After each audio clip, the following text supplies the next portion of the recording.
സമർപ്പിപ്പിൻ. കർത്താവേ, പ്രിയരേ, നിങ്ങൾ ശുചിയേറും കാഴ്ചകളോടെ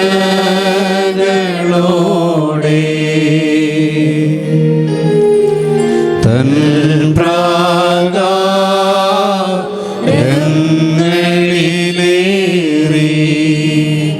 പാവനമായിൻ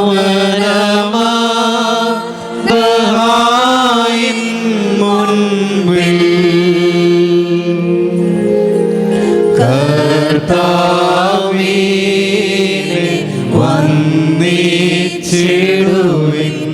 hallelujah, hallelujah.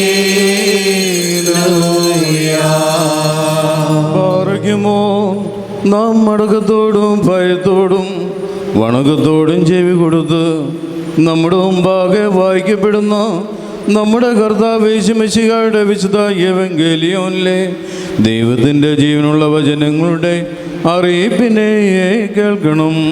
നിങ്ങൾക്കെല്ലാവർക്കും സമാധാനം ഉണ്ടായിരിക്കട്ടെ.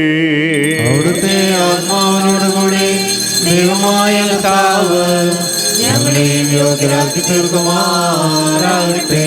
ജീവൻ നൽകുന്ന പ്രഖ്യാപനമായ നമ്മുടെ കർത്താവായ യേശുമിശിഹായുടെ വിശുദ്ധ എവങ്കേലിയോൻ ലോകത്തിന് ജീവനും രക്ഷയും ഘോഷിക്കുന്ന വിശുദ്ധ മത്തായി ശ്ലീഹ എഴുതിയ രക്ഷാ സുവിശേഷത്തിൽ നിന്നും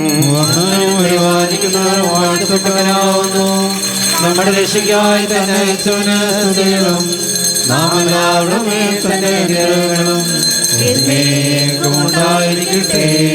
വിശുദ്ധ കന്യാമറിയാമിൽ നിന്ന് ശരീരം ധരിച്ച ദൈവത്തിന്റെ ജീവനുള്ള വചനവും നമ്മുടെ കർത്താവും ദൈവവും രക്ഷിതാവുമായ യേശുമിശിഹാ തമ്പുരാന്റെ മനുഷ്യാവതാരകാലത്തിൽ ഇവ ഇപ്രകാരം സംഭവിച്ചു.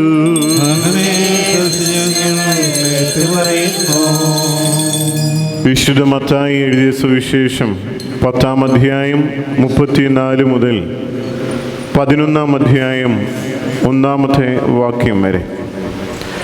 ഞാൻ വന്നിരിക്കുന്നത് ഭൂമിയിൽ സമാധാനം വരുത്തുവാനാണെന്ന് നിങ്ങൾ വിചാരിക്കേണ്ട. ഞാൻ വാളിനെ അല്ലാതെ സമാധാനം ഉണ്ടാക്കുവാനല്ല വന്നിരിക്കുന്നത്. എന്തെന്നാൽ ഒരുവനെ തൻ്റെ പിതാവിനോടും ഒരു മകളെ തൻ്റെ മാതാവിനോടും ഒരു മരുമകളെ തൻ്റെ അമ്മായിയമ്മയോടും ഭിന്നിപ്പിക്കുവാനായിട്ടാവുന്നു ഞാൻ വന്നിരിക്കുന്നത്. മനുഷ്യന് ശത്രുക്കൾ അവൻ്റെ വീട്ടുകാർ തന്നെയാകുന്നു. എന്നേക്കാൾ അധികം പിതാവിനെയോ മാതാവിനെയോ സ്നേഹിക്കുന്നവൻ എനിക്ക് ചേരുന്നവനല്ല. എന്നേക്കാൾ അധികം പുത്രനെയോ പുത്രിയോ സ്നേഹിക്കുന്നവനും എനിക്ക് ചേരുന്നവനല്ല. തൻ്റെ കുരിശെടുത്ത് എൻ്റെ പിന്നാലെ വരാത്ത ഒരുവനും എനിക്ക് ചേരുന്നവനല്ല. സ്വന്തം ജീവനെ സുരക്ഷിതമാക്കുവാൻ നോക്കുന്നവൻ അതിനെ നശിപ്പിക്കും. എന്തെന്നാൽ എനിക്ക് വേണ്ടി സ്വന്തം ജീവനെ നഷ്ടപ്പെടുത്തുന്നവൻ നേടുകയും ചെയ്യും.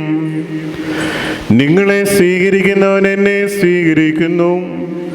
ഒരു പ്രവാചകനെ പ്രവാചകൻ എന്ന നിലയിൽ കൈക്കൊള്ളുന്നവന് പ്രവാചകന്റെ പ്രതിഫലം ലഭിക്കുന്നു. ഒരു പുണ്യവാനെ പുണ്യവാൻ എന്ന നിലയിൽ സ്വീകരിക്കുന്നവന് പുണ്യവാന്റെ പ്രതിഫലം ലഭിക്കുന്നു. ആരെങ്കിലും ശിഷ്യൻ എന്ന നിലയിൽ ഈ ചെറിയവരിൽ ഒരുത്തനും ഒരു പാത്രം പച്ചവെള്ളമെങ്കിലും കുടിക്കുവാൻ കൊടുത്താൽ അതിൻ്റെ പ്രതിഫലം പോലും നഷ്ടമാകില്ല എന്ന് ഞാൻ സത്യമായും നിങ്ങളോട് പറയുന്നു. തൻ്റെ 12 ശിഷ്യന്മാരോട് ഇപ്രകാരം കൽപ്പിച്ച് കഴിഞ്ഞ ശേഷം യേശുവരാൻ അവിടെ നിന്ന് നഗരങ്ങളിൽ പഠിപ്പിക്കുവാനും പ്രസംഗിക്കുവാനുമായി പോയി. നിങ്ങൾക്കെല്ലാവർക്കും സമൃദ്ധി ഉണ്ടായിരിക്കട്ടെ. Thank you for watching this video.